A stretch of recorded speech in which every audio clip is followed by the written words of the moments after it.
what made you kind of want to start a business in the first place? You know, when you came from overseas, right, you want to do something, you know. In my heart, I always want to do business. It was so hard for us to open Dopa, you know. I have to really use my credit cards. Ever see the opportunity, right? So during that time, we opened a Dopa, which is like super successful, you know. This is Derek Puah, who arrived into a foreign country alone as a broke teenager, financially cut from his parents. He worked at McDonald's while juggling school just to survive.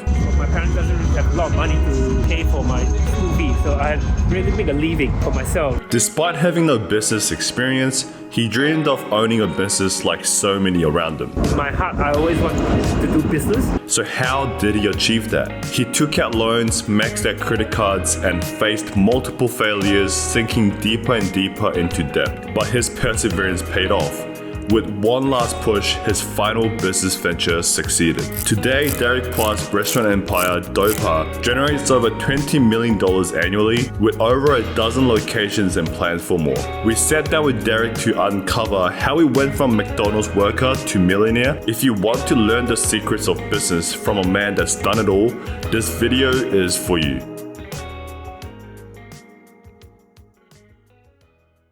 Can you tell us a bit about who you are and what you do? So I'm Derek. I'm a managing director for Devon Group. So for Devon, we have 10 establishments. By end of this year, we should have about 11 stores. By the end of the year? By the end of the year. Wow. Yeah. So what type of restaurants does Devon own? So we have 1 cafe, we have a French bistro, and we have 8 Dopa. So Dopa is basically our Japanese casuals eateries. Basically, we do like Japanese rice bowls. So we started in Devon 11 years ago. We opened up Dopa in 2019. In COVID, we keep on growing, we double the size, and then now we have about 8 Dopas, and then opening up another couple more next year. And so this is your office here. What's a typical day for you? Maybe about 8:30, I'll be in the office. I'll check some of the numbers from last night. Then I'll do some bankings, I'll do some payments. And this is Monday to Friday, or do you do weekends as well? Yeah, when you're a business owner, Yeah, you don't have a choice. Other days, normally I have a lot of meetings, potential franchisee meetings. If not, maybe I'll speak to leasing managers. If not, I'll speak to lawyers. It depends. I don't really have a set things to do. We'll just keep on working. And so what's the plan for today? We will go to our new store. We're opening on Monday. So there'll be someone will come in to set up the post systems. And then we have photo shoots. And then I have a meeting with my exec chef to go through a grand opening for Dopa Cheshoots. I try to have an office that everyone can sit together. I like to interact with like whoever they come in. You don't want to be the big scary boss. No, I'm not really a big scary boss. I'm probably the easiest boss ever. And what's this up here? This fancy bit of paper here. This is where we do our review when we have a new store. We talk about what things work and what we could do better and the action plan, you know. So when normally we have a new shop open, we use this board. You can always improve things. You know, like there's nothing perfect in this world, right? It's always progress. A lot of fancy looking numbers. What's all this about? We did the strategies, how we see the direction of the business. This is how we run our business. At that time, we only have like 1, 2, 3, 4, 5 stores. Now we have like 10 stores. So I learned a lot of this kind of strategy actually when I was in corporates. What we want to do, we want to learn from, you know, the best, like say Apple, Microsoft, how they do things, try to implement it into F&B. And then we need to have a bit of innovations in the business, do things slightly different, how to improve the business. But if you ask me, am I know what I'm doing when I was, say, 5 years ago? I can tell you I don't know. It's all come down with like I have the right people. The people that join, like recently, my BDM, my op managers, so they bring in, you know, their experience. I'm a person that quite supportive to their ideas. They know better than me. So I will quite support their ideas and things like that. How much revenue are you making now from these 10 stores? I was just looking at the sales yesterday for Dopa. We're turning close to 20 mil. 20 million a year? Yes. It could be more because we haven't included our cafes and our bistro. So you don't include that? No, I didn't include. Oh, wow. It's only purely from Dopa. So oh, wow. Yeah, we could be turnover over 20 mil. Yeah. Over 20 million. Wow, So that's incredible. most of the store are making money. We are doing pretty good at this, for this economy. With Dopa, obviously Japanese cuisine. Why Japanese cuisine in particular? I like Japanese. Japanese is, I like the way Japanese do things, right? They do it very well. When they do one thing, they do it exceptionally good. So Dopa have the same ethos. For Devon as well, when we want to do things, we want to do it the best we can. Right. You see, in Dopa, we don't serve ramen, we don't serve udon, we don't serve sushi, but we just serve rice bowl. And we want to be very good in rice bowl. And also Japanese is quite easy to be liked. Whether you're Caucasians, Asians from different backgrounds, like Japanese. Because people think like Japanese is always a higher quality, so it's easier to sell the products. But because I'm not Japanese, so sometimes I don't really have the traditional of Japanese way of doing things. Yeah. I can be more innovative. I can go faster than a lot of Japanese. I just want to be the best. Where are we off to right now? So we're going to Chesut, our new store. Our expansion, normally we either a tram line or a metro line now. Tram line is because when we first opened the store, we opened every single stops in the tram line.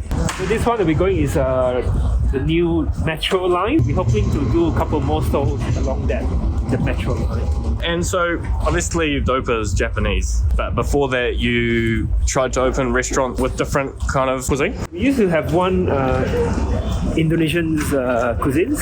That was before Devon. It didn't work out, but we learned something, right? Why do you think they failed? Timing, I think. When we did Indonesians, the location was wrong. Yeah. At that time, Indonesian cuisine not so popular. The Malaysians, that was before Hoja, when people would not pay $30 or $20-something for CKT, Chao Kway Teow. We got roasted by Sydney Morning Herald for charging $25 for Chao Kway Teow. Really? That made it to the newspaper. But now you see Hoja was charging $35 for Chao Kway Teow. So I guess it's all about timing, right? How did you find the money to start Dopa? We don't really use external injections of funds, so we don't have investors as such. So our store is really from cash flow. Of course, in the way beginning when we started Devon, it's all from my own savings. So me and my wife, normally we save money and then we refinance our properties to open a couple more Devons. So you didn't get a loan or? No, it's hard to get a loan go into debt or anything? Really hard to get. The bank would not fund F&B. Normally it's from cash flow. Quite heavy on this, but we're quite blessed to have a good cash flow. Was that quite scary at the time? Like putting your savings into Dopa? Yeah, 100%. We failed many times in a lot of our store. Like we failed so many times. When opening a new venture is always a scary thing. But again, sometimes you just need to keep on trying, I think. What made you kind of want to start a business in the first place? Where did that kind of inspiration come from? I came from Malaysia when I was 17. When you came from overseas, right, you want to do something, In my heart, I always want to do business, even when I was very young. Maybe like 15, 14, I always want to do business. Really? My mom, she ran a business. She always tell me about running business, things like that. It made me the person I am today, for a little bit because of her. So when you first came to Australia, when I was 17, you by yourself. What do? You work in the restaurant, right? Yeah. When I came to Australia, that was during Asian financial crisis. Yeah. So my parents doesn't really have a lot of money to pay for my school fees. So I really make a living for myself. I work in the McDonalds, I work in the Chinese restaurants. From there, I actually started my own students' tuition center. Right. That time I was very young, maybe like, I'm not even graduate from uni yet. So that was your first Pretty business? much. When I was very young, so because I didn't have much money, so I was trying to find how to make more money to survive in Australia, right? Because my parents didn't really give me a lot of money to live in Australia. From there, we met a couple of friends, and then we started looking at like a franchise. Yeah. Because we work in McDonald's, and then we were thinking buying a Porter franchise. Right. So we saved a lot of money. A few of us gathered together to buy a Porter franchise, and then from there we just keep on doing what we're doing. In terms of all these, business failures you've had up until now, what was the one big lesson that you learned? Not to have a bad partnership. Like with the wrong person? The wrong person. Right. Because before Open Dopa, we lost a lot of money in one adventure in Brisbane. Because the person that really set up the deal was a bit of con artist. A con artist. Location was wrong. Yeah. The product was wrong. So we just lose a lot of money. It was so hard for us to open Dopa. I have to really use my credit cards to really pay for opening the Dopa. Oh, wow. So that was quite tough. But again, sometimes every adversity is an opportunity, right? So during that time, we opened a Dopa, which was like super successful. The first Dopa we opened, we make the money back within 6 months. And that's because you have all that experience and knowledge. Not really. Sometimes it's a bit of luck as well. The way I learned is like this. If the right concepts that work, I will keep on tuning it. I keep on making it better. Because opportunity sometimes can be anywhere, right? But it's only the right person with the right timing. Make full use of the opportunities. Working hard is a good thing, right? Working hard can bring you luck as well. Your family, when you started, doing these ventures, how did they react? Were they very supportive, or? They are quite supportive. They are not a business person like me. A bit crazy one because of middle child syndrome. I'm quite a crazy one. So when they see me open one shop, they're normally quite supportive. And then when they see me open 10 shops, I think, he's got it now. You got the recipe right? So they're quite supportive. But my parents never really an entrepreneur like me. I don't believe they dare to try what I'm doing. Sometimes I don't really have money, but I still open the shops. I think this is me a bit of a gut as well sometimes in business.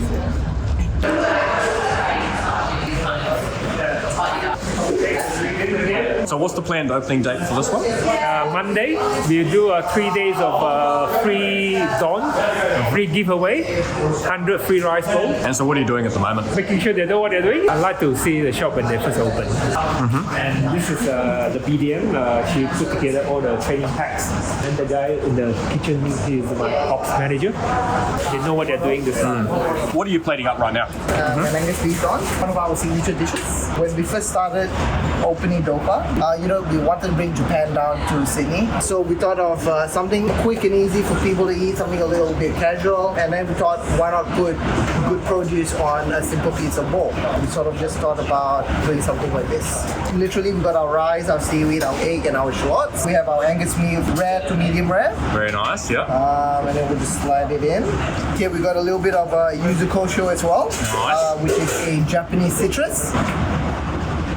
And then we'll just finish off with a little bit of teriyaki sauce that we make in-house kind of thing, and sesame seeds. And there you go. How's the progress going right now, Derek? I think the team is ready. So everything's on track, on schedule? I think so, yeah, it's all good. Derek, what's your future ambition with the Devon Group? At least next 5 years will be Melbourne, maybe Perth. And then from there, let's say 10 years? We're looking want to expand to internationally. My goal is actually to bring Dopa to USA by God's grace, hopefully. Thanks for filming with us today. What made you agree to film with us? Entrepreneurs sometimes can be a bit lonely. There's not many entrepreneurs out there. Especially Australia is not a very entrepreneur culture. Whatever I can help, happy to help out. When I first starting up, nobody really mentor me. Nobody really teach me how to do what I'm doing. When you're working, your impact is quite small. But when you're an entrepreneur, your impact is much bigger. You can make or break someone's life. With a good business, you can help families, you can help, they set up for life and things like that. So for people that are looking to become entrepreneurs, what would be one piece of advice you'd give them? Give it a go. Give it a go? I think that is most important thing. People say the more you fail, the more you success. Fail fast, fail quick, pick it up and start over again.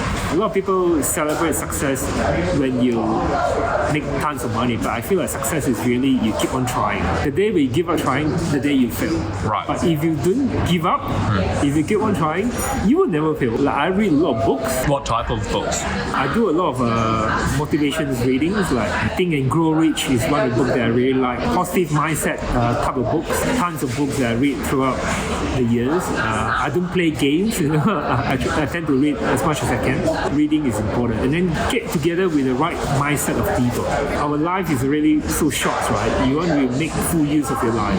So I think it's important to read more, get to know more. For those that are currently working full-time jobs and want to become an entrepreneur, do you have any tips for them on how to manage that? If you have a full-time job, try something at the side. It could be something on the weekends or sometime at night. Nowadays with the internet or technology, you could really start something at the side quite easily. Until when you feel like your business can pay your wage, then only you quit your full-time job. Sometimes it does take some time. Of course, if you got the gut, you can plunge into it, and then if you got enough saving to really start something new, go for it. But sometimes it's good just to have some backup plan. Do you believe that anyone has the ability to become an entrepreneur? I believe that. Entrepreneur is not about skill. It's really bring ideas and then bring right people together and work towards a goal. In this age, I think anyone can be entrepreneur. With the technology, how things is going, not really a secure job anymore. You think about lawyers, doctors, and accountants. By next, say, 10 years, AI could replace your jobs quite easily. Very true, yeah. AI cannot replace an entrepreneur. AI will still only do so much, and then is the one that know how to use AI will reap the rewards of AI. So I feel like this is really a wake-up call for a lot of 9-to-5 jobs.